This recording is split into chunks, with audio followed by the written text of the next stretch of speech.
নমস্কার বন্ধুরা, আমার চ্যানেলে আপনাদের সবাইকে স্বাগত জানাই। আজকে আপনাদের সাথে শেয়ার করে নিচ্ছি তরমুজের শরবত। প্রথমে তরমুজটাকে কেটে নিয়েছি, কেটে নিয়ে একটা চামচের সাহায্যে তুলে নিয়েছি, নিয়ে একটা হ্যান্ড জুসারের মধ্যে দিয়ে দিচ্ছি। প্রচণ্ড গরমে তরমুজের শরবত শরীরের পক্ষে খুবই উপকার, চাইলে আপনারা বাড়িতে বানিয়ে দেখতে পারেন।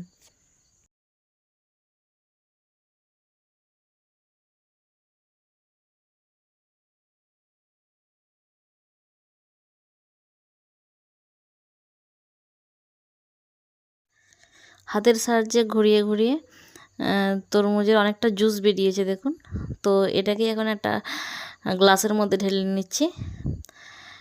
এখন গরম খুব একটা পড়েনি, সেই জন্য বরফ দিলাম না।